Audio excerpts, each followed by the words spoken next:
ทักทายสบายดีทุกคนดีกำลังจะตามพักชมเราอยู่ที่ต้นหับเข้าสู่ซองอาคาน้อยเนาะตอนนี้เรามาอยู่ป่ากันทุกคนเอามาสอกกินเรามาแต่ตอนเช้าๆแล้วทุกคนตอนนี้เราก็มา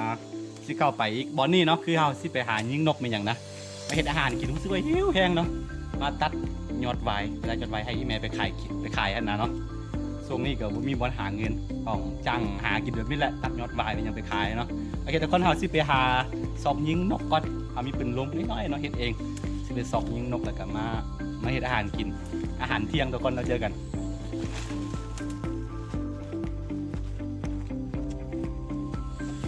นี่คือกล้วยป้าเนาะกล้วยป้าก็สามารถกินได้แต่ว่ามันจะมีอยู่ข้างในของมันจะมีเม็ดแบบเม็ดแข็งๆนะแต่ว่ารสชาติของมันจะหวานกว่ากล้วยบ้านธรรมดาเนี่ยเนาะโอเคเนาะลองจับปั้มลงมาเบิ่งบูฮู้ว่ามันสุกบ่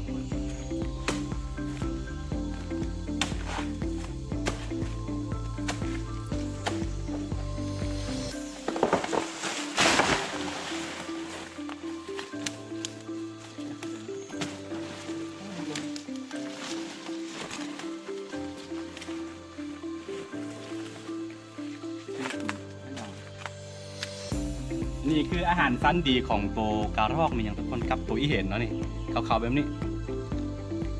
เขาจะย่ำเอาแต่อันรสชาติของมันเราคืนทิมเนาะเพราะว่ามันจะมีอัน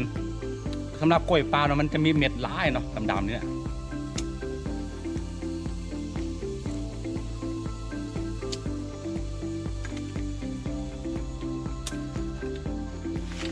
ใจรู้สัญญา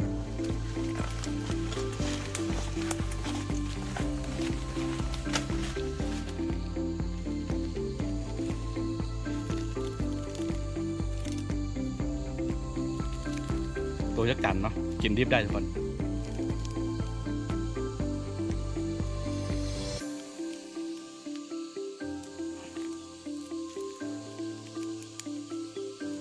มันจะมีถาดอันโปรตีนสูงเนาะทุกคนนี่คือโตจักจัน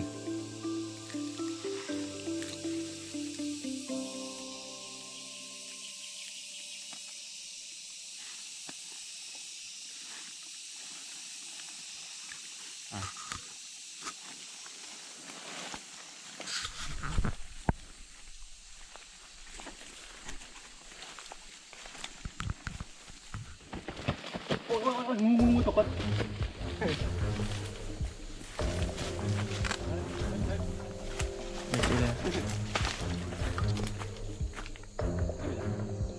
เชื่อเลยนะ งูทุกคนเป็นอันนั้นเนาะบูฮู้ว่างูเป็นอย่างเนาะงูสิงสาบ่จัก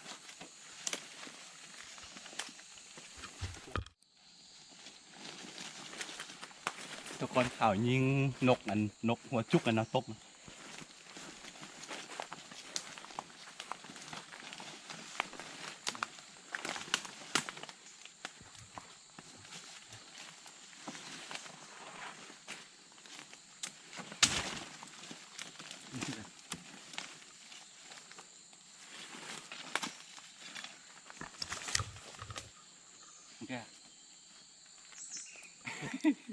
เธอดูมันกันเลย ซอกไม่เห็นทุกคนซอกไม่เห็นเลย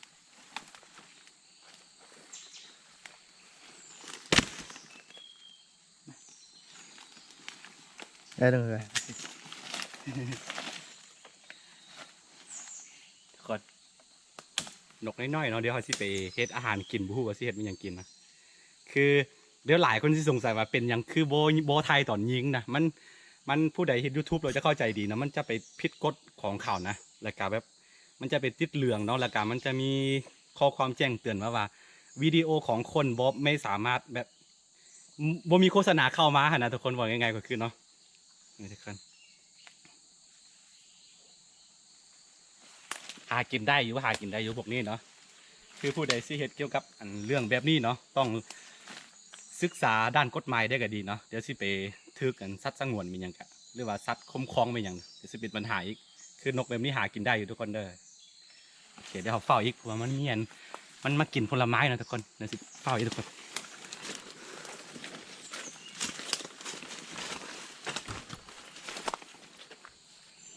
คือตอนนี้เรามาเฝ้านกมากินมากไม้เนาะตัวนี้แหละทุกคน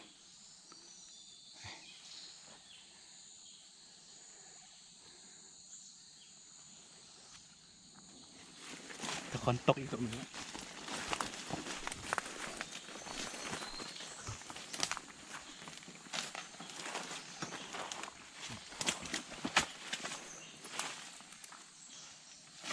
เอ้ย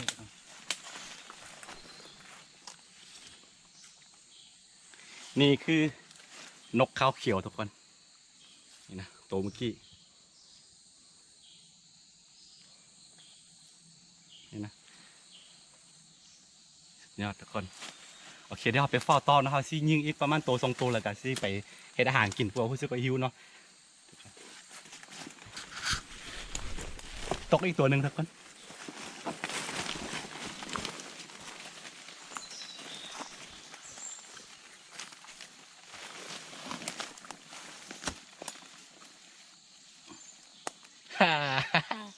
สุดยอดสีมือนี่เนาะสองตัวชนิดเดียวกันคืออันเขาเอามานุกควกหรือว่านูหัวจุกนั่นแหละสองตัวแต่ว่าชนิดสีเหลืองเนาะตัวนี้คือนกเขาเขียวทุกคนโอเคทุกคนเราจะได้สามตัวตัวนี้แล้วเราเอาพอกินเราสิไปเฮ็ดอาหารกินอย่างน้อยๆก็2-3ตัวนี้ตายไปก็สามารถแบบเฮ็ดให้เขามีชีวิตต่อไปได้นะเวลาเราอยู่ภูอยู่ป่าแบบนี้แหละหวังว่าบ่ดราม่ากันนะทุกคนเนาะคือจำพวกนี้มันหากินได้อยู่แล้วทุกคนนี่แหละทุกคนโอเคมาทุกคนเมื่อยเอาสิไปเฮ็ดเมนูไม่ยังก็ยังบ่แน่ใจแต่เพราะว่ายังบ่ คิดยังบ่ออกแต่เนาะเดี๋ยวสิออกไปเถียงนาของชาวบ้านก่อนแล้วก็จึงไปเฮ็ดกินเนาะเอามาแต่มาตัดยอดไหวนะทุกคนแล้วเจอกันทุกคน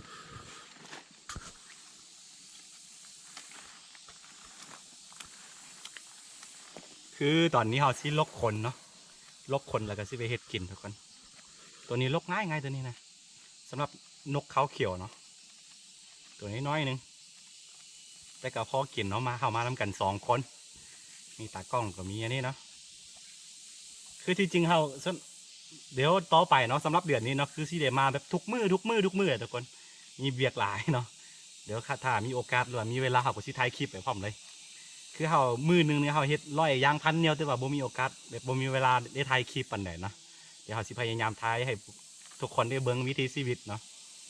เอาให้เบิ่งว่าเป็นวิถีชีวิตเนาะบ่ต้องอันนั้นเนาะเดี๋ยวเขาสิหาบางคนบ่เข้าใจก็สิหามาเครื่องกินหรือว่าอาหารอย่างอื่นมีกินยังบักหลายๆเนาะกินอย่างคือมาเบียดเบียนซักเนาะแต่ว่าคือต้องให้เข้าใจว่าการ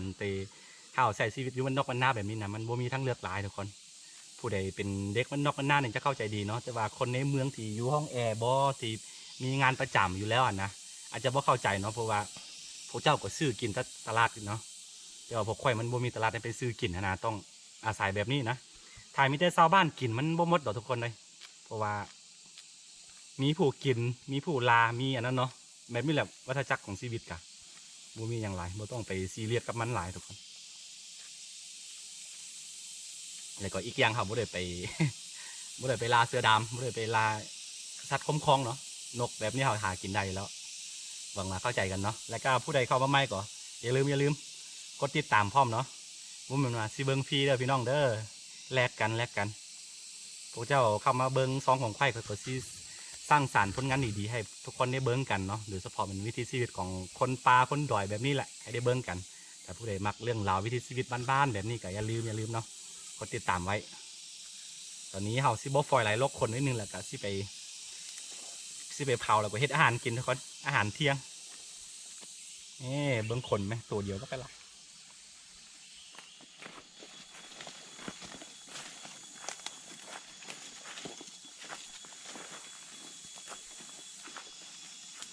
โอเคทุกคนเฮาสิเอานก3 ตัวนี่เนาะไปมกกินมกสไตล์ของชนเผ่าอาค่ากันทุกคนเอาไปตองก่อน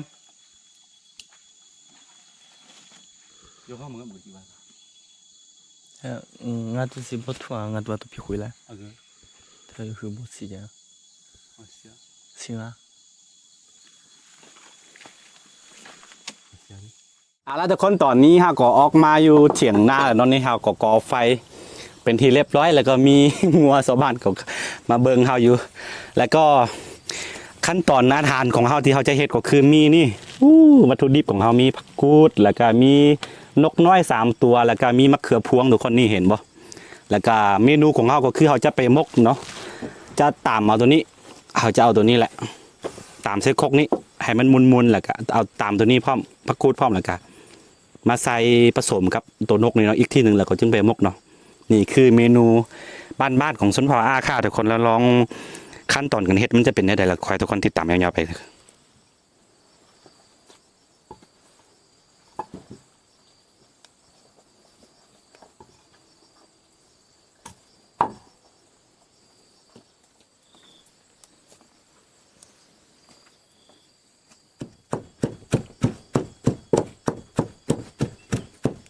ตอนนี้เนาะ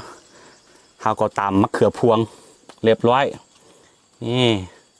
ไปผสมใส่กับนกเนื้อนกแล้วก็เอาใบผักกูดใส่อีกทีนึงใบผักกูดในล่างใส่ไหมเอาใบผักกูดโบทูใส่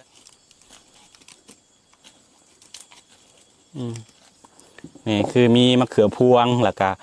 มีอันผักกูดมีสิ้นนกแล้วก็มีมะเพ็ดมีอย่างถุงหอมมีอย่างไซแล้วก็เอาไปมกเลยนี่คือกันมกนกสไตล์ของชนเผ่าอาค่าเนาะเป็นเมนูชั้นดีเลยเป็นสมุนไพร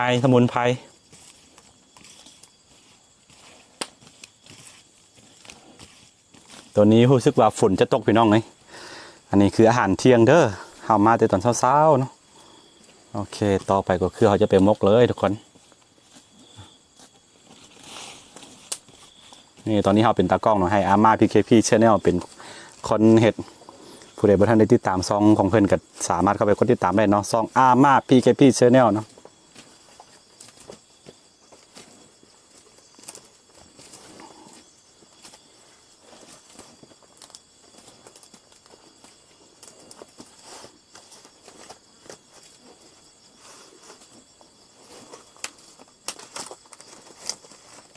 โอเคทุกคนเหลือประมาณ20 นาทีหรือว่า15 นาทีเราเจอกันทุกคนนี่เดี๋ยวสีพาทุกคนเบิ่งบรรยากาศตอนนี้ประมาณ2 โมงแรงทุกคนแต่ว่าช่วงนี้เป็นช่วงฤดูฝนแล้วก็ท้องฟ้ามืดครึ้มตลอดพี่น้องเอ้ยนี่มีงัวชาวบ้านเขามาเฝ้าเบิ่งเห่าเฮ็ดอาหาร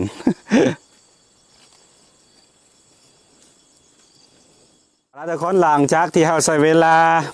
มกประมาณ15-20 นาทีก็ได้หน้าตาแบบนี้ลองแกะเบิ่งทุกคนถือแค่บ่เฮาขอโทษเด้อมันจะมีภาษาขาปุ่นนะพี่น้องนี่อะลูสุดยอดเลยน่ากินโอ้ยมันเลื่อมตาทุกคนสุดยอดเลยนี่คือมกนกไซอันมะเขือพวงแล้วก็ผักกูดเป็นสมุนไพรชั้นดีของชนเผ่าอาคาทุกคนอะโลสุดยอดแล้วรสชาติของมันจะเป็นยังไงเราสิลองชิมเบิ่งทุกคน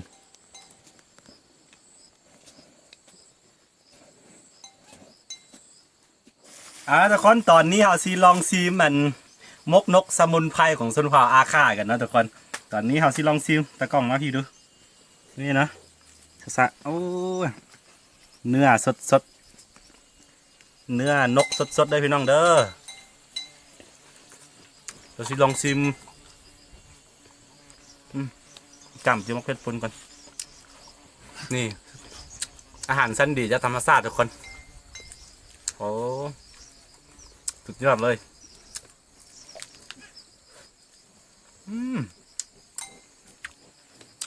ชั้นดีสุดยอดพี่น้อง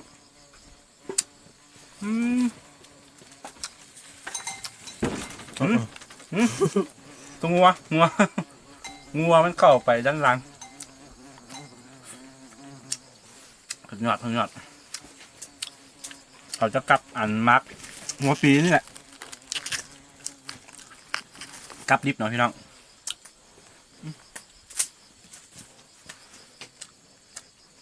กับสิ้นนกเดี๋ยวทุกคนกล่อง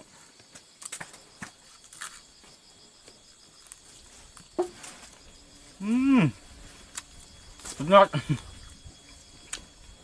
ไม่สามารถอธิบายความแสบของมันนะสุดยอดเลย จำ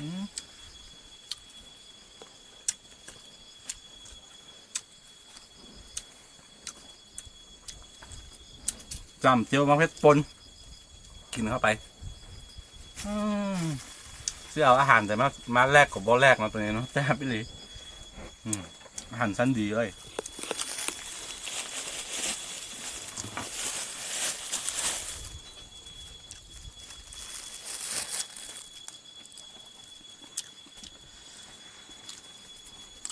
โอ้ยอาหารบ้านๆของเขาพี่น้องเลย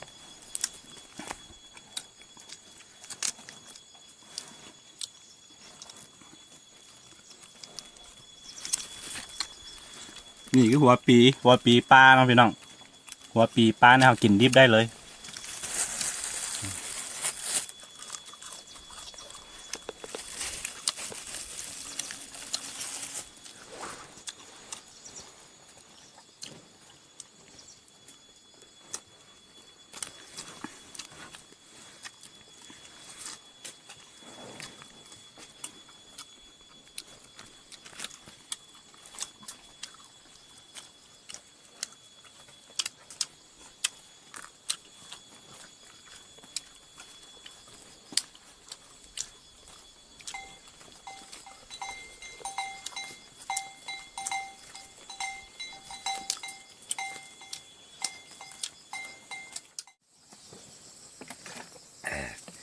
โอเคทุกคนตอนนี้เรา